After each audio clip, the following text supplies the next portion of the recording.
But first, Mexico is Latin America's most visited tourist destination, bringing in $20 billion annually. However, 2017 was the country's most murderous year ever, with more than 23,000 people killed. Tourist areas that were once considered off-limits to gangs and drug cartels are now plagued by violence. Special correspondent Danny Gold has the first of two reports and begins tonight on the streets of Cancun, where the murder rate has doubled in the past year. This is not the part of Cancun that tourists travel thousands of miles to see. Officer Alejandro Rodriguez commands this heavily armed unit of Cancun's municipal police. His team is working to stop a soaring homicide rate. In 2017, more than 205 people have been murdered here.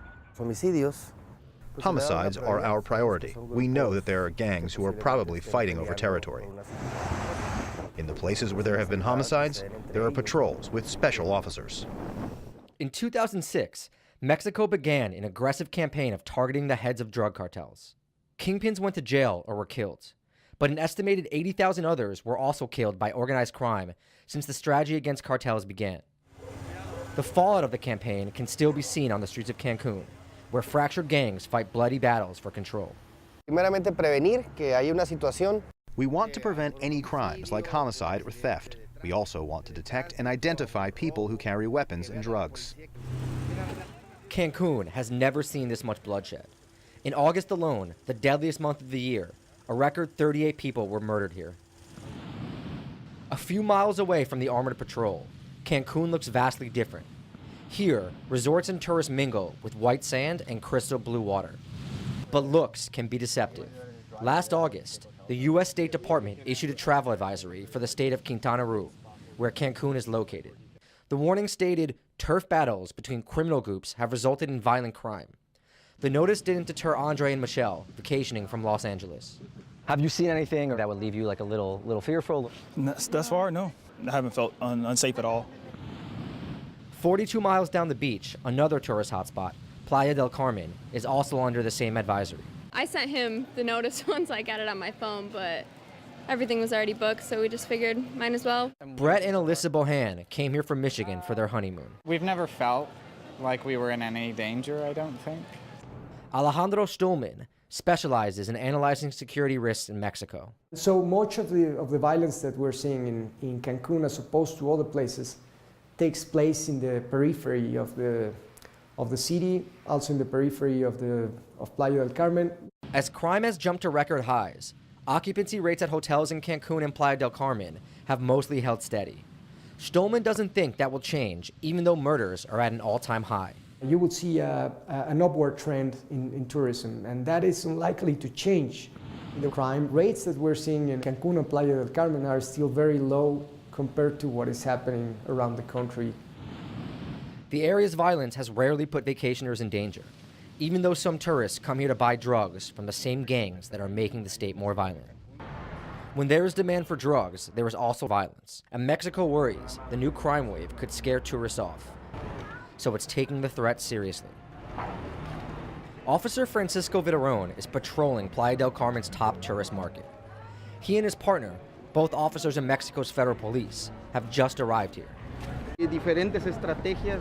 We are all working to apply different strategies to try to combat every form of violence. The public and even my bosses have the same concern. They gave us orders and tips on how to have a stronger presence here. The need for heavy security also stretches into the neighborhoods of Playa del Carmen that tourists often don't see. We rode along with Officer Alvaro Sanchez Jimenez from the Playa del Carmen police. Jimenez insists that the city is not dangerous and no criminal gangs run here. There aren't groups here. There are people who come here and identify how lovely it is here. The people who come here come because it's a beautiful city, and it's safe too. If anything happens, it's really sporadic. It's all under control, though. But the same day that we met Officer Jimenez, a body was found not far from where we filmed these images. The following day, there was a banner threatening local police and government officials. We don't have any security. It's not safe for us to be a family here. We met Fabiola Jara outside of Cancun's General Hospital. Suddenly a car came close to us. I didn't recognize it. Two people came out of the car and started shooting. In that moment, I was screaming. I kept asking, why? Why? I saw that my son had been shot in his leg. Eric, Fabiola's 13-year-old son, had his leg shattered from the bullet. When we visited the hospital, Eric's room was protected by a guard, and we were not allowed to enter. Do you have any faith in the judicial system here or in the police force? I don't know. Right now, I don't know. But I should, right? They're guarding us. We should trust them. The state's top prosecutor, Miguel Angel Pechsen, argues the rising crime and murder rate is a product of the increasing drug trade and a turf battle following the arrest of Don Aleti, a prominent cartel leader. The presence of such crime is due to the selling of drugs. It's not on a grand scale, but it is quite prominent still. There are groups fighting over having power to sell drugs here. People here search for peace and quiet, but because of this turf war, violence is growing. Pechsen argues Cancun's beauty is part of the problem. Since tourists are consumers, this also creates havoc. The drug lords immediately recognize them as revenue generators. Local journalist Pedro Concha says the system is rotting. The police are corrupt and criminal leaders are emboldened. There's a lot of bribery. Quite often the leaders are ex-police officers or ex-military. They would probably earn $2,800, and suddenly a narco group offers them $28,000. There's a huge difference. In this way, many police officers become drug lords themselves. This basically encourages other officials to do the same. Fighting this is not easy. We met this former Cancun police officer who asked that we disguise his identity. He told me in Cancun, it's practically impossible to be an honest policeman. We see homicides every day on the street, in broad daylight. Kidnapping, assaults, all in daylight now. This didn't happen before. The issue that every officer has is really just his own boss. The boss in charge of the operation will tell you directly to let someone go and ignore all evidence. We went out with the police last night. It seemed like they were well armed, they were well trained. Is that the reality? No, it's not the reality. The police haven't been trained entirely. There are some groups that have no tactical training. They're blindly sent to the scene and exposed to the crime. They also lack the right amount of ammunition. Sometimes they're only given 6 to 8 rounds. That's all. This basically sets them up for death. He also accuses police of working with high-level criminals. The criminals ensure that the police cannot behave professionally. The police officers who don't respond to the criminals' demands are laid off.